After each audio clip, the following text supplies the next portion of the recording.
Good morning dear students. जैसा कि आप सभी को पता है चैप्टर 15 कंप्लीट हो चुका है। सो अभी हम अपने नेक्स्ट चैप्टर 16 के बारे में बात करेंगे। ठीक है, चैप्टर 16 जिसका नाम है प्लेइंग विथ नंबर्स। ठीक है, इसके बारे में बात करेंगे। तो ये नाम से ही क्लियर है आपका कि देखिए आपको क्या करना है। प्लेइंग विथ नंबर्स मतलब नंबर के साथ खेलना। प्लेइंग का मतलब खेलना, खेलने का मतलब बस ये हो गया कि यहाँ पे आपको नंबर्स दिए जाएंगे, उनको अरेंज करना होगा, मतलब जो है लेटर्स होंगे, उनके प्लेस पे नंबर इस्तेमाल करना, ये तमाम तरह की चीज़ें मिलेंगी। इसमें देखिए कुछ अलग से है नहीं, मैं आपको डायरेक्ट क्वेश्चन बताऊंगा, आप डायरेक्ट क्वेश्चन को सॉल्व करेंगे, आपको पता चल जाएगा इसमें है क्या। बेसिकली इस एक्सरसाइज में आपको पज़ल, जैसे आपने देखा होगा पज़ल जानते होंगे ना, पज़ल जो गेम होता है उन्हीं के जैसे, उसी को क्या नाम है आपको यहाँ सॉल्व करना है। कैसे, जैसे यहाँ देखेंगे आप एक्सरसाइज पे आते हैं, देखिए यहाँ दिया हुआ है कि find the values for the letters in each of the following and give reason for the steps involve. मतलब क्या कि यहाँ पे जो क्वेश्चन दिया, जैसे मान लीजिए पहला ही क्वेश्चन ले लेते हैं हम। इसमें देखिए दिया हुआ है, एक लिखा है 3, एक है, और उसके अंदर फिर लिखा हुआ है A, और फिर उसके नीचे लिखा है 2, और फिर लिखा है 5, और इनको आपको ऐड करना है। तो सिंपल सी बात है भाई कि यहाँ पे अगर A के प्लेस पे कोई नंबर होता तब ना हम इन दोनों को ऐड करते हैं। तो ऐड करने के बाद कुछ ऐसा जो वहाँ पे यहाँ आंसर लिख देते हैं। जैसे यहाँ पे नीचे 2 लिखा हुआ है, ये 2 तो समझ में आ रहा है, लेकिन ये A क्या है। तो बेसिकली आपको करना है क्या, ये जो A है इसी को क्या करना है, आपको रिप्लेस करना है किसके साथ, नंबर के साथ, कि यहाँ पे ऐसा कौन सा नंबर होना चाहिए। ठीक है ना, कहाँ पे, यहाँ पर ये ए के प्लेस पे, किसके प्लेस पे, एक मिनट ये कलर चेंज कर देता हूँ, ये लिखिए ए के प्लेस पे, ए के प्लेस पे कौन सा नंबर होना चाहिए, ताकि आपका जो है इन दोनों नंबर को फिर हम ऐड करें तो आंसर आ जाए 2। तो बड़ी सिंपल सी बात है, आपको पता है कि यहाँ देखिए नीचे, नीचे वाला नंबर ऑलरेडी 5 है, नीचे वाला नंबर क्या है, ऑलरेडी 5 है। अगर ये 5 है, 5 में आप कुछ भी ऐड करो, सिंपल सी बात है कि वो 5 से ज़्यादा ही होगा, कम तो हो नहीं सकता, क्योंकि आपको यहाँ नीचे क्या लाना है, यहाँ 2 लाना है। तो कैसे आएगा 2, तो इससे आपको क्लियर हो जाना चाहिए कि 5 में हम जो ऐड करेंगे तो 2 नहीं आएगा। हाँ, 2 से नेक्स्ट जो नंबर है आपका 12, वो आ सकता है, क्योंकि 12 में 12 का 2 आप यहाँ पे पीछे लिख दोगे, और 1 क्या कर दोगे, ये वाला जो 1 है यहाँ क्या कर देंगे, हम कैरी कर देंगे। आई बात समझ में ना। तो इसका मतलब सिंपल सा ये हो गया, आपको अब समझ में आ जाना चाहिए कि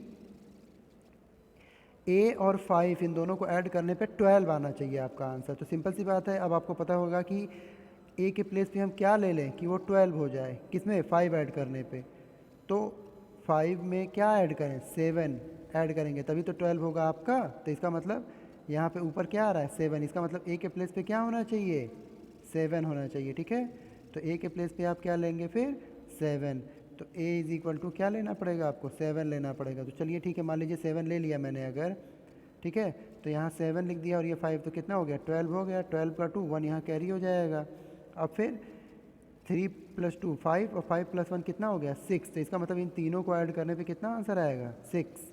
ठीक है, तो तीनों को ऐड करने पे 6 आएगा। तो यहाँ देखिए, यहाँ पे क्वेश्चन में आपके B लिखा हुआ था, तो B के प्लेस पे क्या हो जाएगा, यहाँ पे 6 हो जाएगा। B के प्लेस पे क्या हो जाएगा, 6। ठीक है, तो बस यहाँ दोनों लेटर देखिए, A की वैल्यू नहीं पता थी, A की वैल्यू 7 हो गई, B की वैल्यू नहीं पता थी तो B की वैल्यू क्या हो गई, 6। तो यहाँ B इज इक्वल टू क्या हो जाएगा आपका, 6 हो जाएगा। ठीक है, तो इसी तरीके से आपको इसमें करना है, और कुछ ज़्यादा करना नहीं है आपको। बस यहाँ जो लेटर्स दिए हुए हैं उन्हीं लेटर्स को क्या करना है, पता करना है। ठीक है, ठीक है, तो ये क्वेश्चन तो ऐसे हो गया, लेकिन इसमें देखिए क्या दिया हुआ है, आप में लिखा हुआ कि give reason for the steps involve, मतलब आपको रीज़न भी बताना है कि कौन कौन सा स्टेप आपने इस्तेमाल किया। तो बहुत सिंपल है, कुछ ज़्यादा करना नहीं है आपको। आपको ये तो पता चल गया कि A के प्लेस पे 7 होगा, लेकिन कैसे पता चलेगा, तो हम ऐसे लिखेंगे कि ऑन पुटिंग, हम क्या करेंगे, एक एक वैल्यू चेक करेंगे। ठीक है, on putting A is equal to, कहाँ से चेक करेंगे, 1 से, 1 2 3। ठीक है, आप अगर 0 से चेक करना चाहो तो 0 से भी कर सकते हो, तो आप इनफैक्ट 0 से ही करो। 0, एक मिनट रुकिए, आप जो वैल्यू चेक करेंगे वो 0 से, 0 1 2 3 4 5 ऐसे करके एंड सो ऑन। ठीक है, ऐसे डैश डैश कर दीजिएगा। ठीक है, तो हम ये मैं क्यों लिखवा रहा हूँ, मैं ये लिखवा रहा हूँ इसलिए ताकि मान लीजिए जैसे A के प्लेस पे आप 0 रखेंगे, 0 और 5 ऐड करेंगे तो कितना आना चाहिए, 5। तो 5 नहीं आ रहा है, जिसका मतलब A के प्लेस पे 0 नहीं रखा जाएगा, फिर क्या रखा जाएगा, 1। 1 रख के आप चेक करिए, 2 रख के चेक करिए, ऐसे एक एक रख के चेक कर देंगे, जब करते चलेंगे, फिर फाइनली जब यहाँ 7 रखेंगे तब आपको डिज़ायर्ड वैल्यू मिलेगी ना। तो ऑन पुटिंग, या स्टेप में आप ये लिख दीजिएगा on putting A is equal to this this this, मतलब क्या 1 2 3 4 डैश डैश डैश, ठीक है। फिर लिखिएगा when A is equal to 7, जब ए इज इक्वल टू 7 होता है देन क्या हो जाएगा आपका,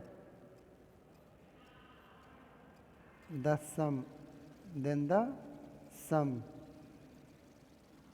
बिकम्स, तब सम कितना हो जाता है 12, सम कितना हो जाता है 12, जब ए के प्लेस पे आप 7 रखते हैं तो सम कितना आ जाता है 12, so carry 1, so there is carry 1, फिर यहाँ लिख दीजिएगा so there is carry 1, there is carry 1 मतलब क्या कि 12 आ जाता है तो 12 के बाद 1 जो होता है वो कैरी हो जाता है ना, तो वो जो 1 कैरी हो जाता है वो कहाँ आ जाता है, वो वाला 1, वो वाला 1 यहाँ आ जाता है ना ऊपर, तो 1 कैरी हो जाता है, then b is equal to कितना आ जाएगा आपका, then b is equal to आ जाएगा आपका 3 2 5 + 1 6 6, b इज इक्वल टू 6, यही ऐसे आंसर लिख दीजिएगा आपका, ठीक है। तो स्टेप्स भी मैंने आपको यहाँ लिख करके बता दिया कि कैसे कैसे आपको क्या करना है, स्टेप्स लिखना है, ठीक है ना। तो कोई समस्या नहीं होनी चाहिए आपको, तो ऐसे ही बाकी के क्वेश्चन में भी आप स्टेप लिखिएगा, मैं आपको बस केवल समझा दे रहा हूँ कि कैसे करना है आपको, ठीक। तो चलिए एक क्वेश्चन ये हो गया, और इसके फर्स्ट वाला सेकंड वाला भी ऐसे ही एडिशन वाला ही है, तो ये आप करिएगा सेकंड वाला, ठीक है। थर्ड वाला मैं आपको चलिए बता देता हूँ, थर्ड वाले में क्या है देखिए, थर्ड वाले में लिया हुआ है 1 फिर a, उसके बाद में फिर इनटू, इस बार देखिए मल्टीप्लाई हो रहा है, फिर यहाँ पे a, और आंसर में क्या आना चाहिए 9, और फिर यहाँ पे a आना चाहिए। तो इसका मतलब सिंपल सी बात है कि यहाँ पे जहाँ जहाँ a लिखा हुआ है वहाँ पे कोई एक ऐसी वैल्यू होगी जो तीनों जगह होगी, मतलब इस a के प्लेस पे अगर मान लो आप 1 लेते हो तो यहाँ भी 1 आना चाहिए और यहाँ भी 1 आना चाहिए, ठीक है। तो इतना तो आपके समझ में आ ही गया होगा। तो अब हमें ये चेक करना है कि ऐसी कौन सी वैल्यू यहाँ पे सुटेबल होगी, ठीक है। तो चलिए हम वैसे जैसे मैंने आपको बताया कि हम एक एक वैल्यू रख के चेक करेंगे, मान लीजिए आप 1 रख के चेक करते हो यहाँ पे, ठीक है। तो आपका ये कैसे बन जाएगा इक्वेशन, ऐसे 1 1 और नीचे भी 1 हो जाएगा, मल्टीप्लाई का साइन, यहाँ 9 और यहाँ पे भी 1 होगा। तो ऐसा हो सकता है क्या, देखो 1 × 1 तो 1 आ जा रहा है, बहुत बढ़िया, लेकिन फिर 1 × 1 जब यहाँ करेंगे तो यहाँ भी 1 आना चाहिए था, जबकि ये 9 है तो इसका मतलब 1 नहीं रखा जाएगा, ठीक है। तो फिर क्या रखेंगे, मान लीजिए आप 2 रख देते हैं, ठीक है, क्या रख देते हैं 2, तो यहाँ a के प्लेस पे 2 रखेंगे, नीचे भी a के प्लेस पे 2 × 2 करिए, 2 2 जब कितना हो जाएगा 4, यही गलत होगा क्योंकि यहाँ 2 है तो यहाँ भी 2 ही आना चाहिए।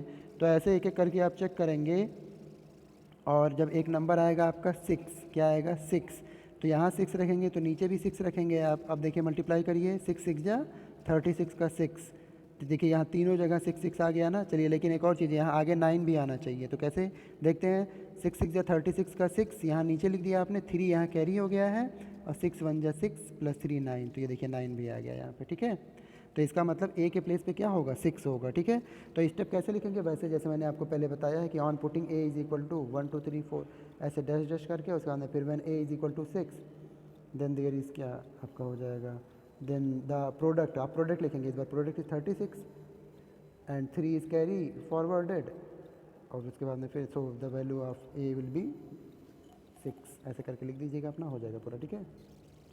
तो बाकी इसमें देख रहे हैं 4th 5th ये सब मल्टीप्लाई ही है, इसमें कौन सा एक और बता दें आपको, चलिए मान लीजिए जैसे, चलिए 7th वाला एक और बता देता हूँ मैं, मल्टीप्लाई वाले एक और बता दूँ कैसे होगा आपका, ठीक है। देखिए यहाँ पे दिया हुआ है 7th वाले में a, उसके बाद में क्या दिया है b, फिर इनटू दिया है 6 से मल्टीप्लाई करेंगे, और फिर यहाँ नीचे 3 टाइम्स b है। तो इसका क्या मतलब हुआ कि b की जो वैल्यू होगी यहाँ पे, वही यहाँ पर भी होगी, यहाँ पर भी और यहाँ पर भी, और इन तीनों के बाद a की वैल्यू यहाँ आनी चाहिए, ठीक है। a अलग होगा, मतलब b अलग है आपका लेकिन a अलग है, ठीक ना। तो चलिए अब देखते हैं कि क्या हो सकता है इसमें।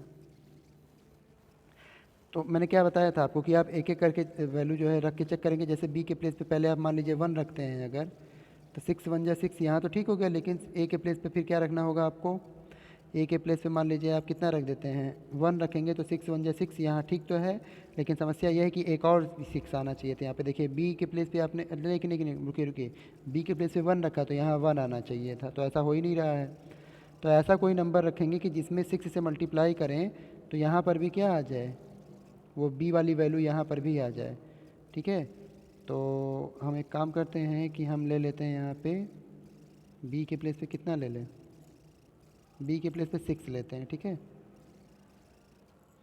b के प्लेस पे ले लेते हैं, इस b के प्लेस पे ले लेते हैं 6, तो 6 6 ज़ा 36। चलिए ठीक है, एक 6 तो आ गया हमारा, बी भी 6 है आपका और यहाँ भी 6 आ गया, 36 हो गया। अब बचा 3 कैरी, ठीक है, 3 कैरी है। अब ए के प्लेस पे कोई ऐसा नंबर लेना है कि जिसमें हम 6 से मल्टीप्लाई करें तो फिर से 6 आ जाए, ठीक है। तो मान लीजिए ए के प्लेस पे अगर हम 6 ले लेते हैं तो 6 6 ज़ा 36, 6 तो आ जाएगा यहाँ पे, लेकिन 3 जो कैरी हो जाएगा और प्लस, एक मिनट रुकिए रुकिए, 6 6 ज़ा 36 अगर हम यहाँ ले भी लेते हैं तो 36 में जब 3 ऐड करेंगे तब तो 39 हो जाएगा ना, 39 हो जाएगा, तो 9 यहाँ आ जाएगा, नहीं तो ये नहीं होगा, ठीक है। तो एक काम करते हैं, हम क्या ले लेते हैं, 3 हमारा यहाँ कैरी है ही है। ए के प्लेस पे मान लो अगर हम 7 ले लेते हैं, ठीक है, तो ए के प्लेस पे जब 7 लेंगे तो 6 7 जा 42 हो जाएगा आपका, और 42 और 3 कितना हो जाएगा 45, ठीक है। तो 45 ऐसे हो जाएगा, लेकिन यहाँ 5 आ रहा, नहीं नहीं, तो इसका काम एक करते हैं कि यहाँ ए के बी के प्लेस पे 6 नहीं ले सकते, बी के प्लेस पे दूसरा कोई नंबर ले लें। जैसे बी के प्लेस पे मान लीजिए कितना ले लें, 2 ले लेते हैं, एक मिनट चलिए, ठीक है। तो 6 2 जाए कितना हो जाएगा आपका 12, तो 1 कैरी हो जाएगा यहाँ पे, ठीक है। फिर ए के प्लेस पे अगर हम क्या ले लेते हैं, मान लीजिए 7 ले लेते हैं, तो 6 7 जा 42 प्लस 1 43, अभी भी नहीं हो रहा है, ठीक है। एक मिनट रुकिए, अब इसके प्लेस पे क्या ले लें, ओह गड़बड़ होगी, मिट गया, एक मिनट, कोई बात नहीं, फिर से लिख लेता हूँ। तो एक काम करते हैं, यहाँ पे ए बी और ये यहाँ इंटू 6 इंटू यहाँ पे, तो एक काम करते हैं, हम बी के प्लेस पे 4 ले लेते हैं, ठीक है ना। तो 6 4 जा कितना हो जाएगा 24, 2 कैरी हो जाएगा, और ए के प्लेस पे आपका 7 लिया था ना हमने, तो 7 6 जा 42 प्लस 4 44, चलिए ठीक है, आ गया, वेरी गुड। तो यहाँ देखिए बी के प्लेस पे आपको क्या लेना पड़ेगा, b इज इक्वल टू लेना पड़ेगा आपको 4। तो जब b 4 लेंगे तो यहाँ नीचे देखिए तीनों b है ना, और तीनों 4 4 आ गया है, लेकिन a के प्लेस पे आपको क्या लेना पड़ेगा 7 लेना पड़ेगा, तो a इज इक्वल टू आ जाएगा आपका 7, ठीक है। तो a के प्लेस पे 7 होगा और b के प्लेस पे क्या होगा 4, ठीक ना। तो चलिए देखिए, ऐसे ही जो है मैंने मल्टीप्लिकेशन का 2 बता दिया, एडिशन का बता दिया, बहुत ही आसान है, ये सारा आप करिएगा, ठीक है। और अगले टर्न पे, मतलब अगले वीडियो में मैं आपको टेस्ट ऑफ डिविजिबिलिटी है, देखिए यहाँ लिखा हुआ टेस्ट ऑफ डिविजिबिलिटी, जो कि काफ़ी इंपॉर्टेंट है, ये बताऊंगा आपको। हालांकि आप पिछले क्लास में पढ़े हो, फिर भी इसमें कुछ ज़्यादा आपको बताएंगे, ठीक है, कुछ एक्स्ट्रा, ठीक है। चलिए।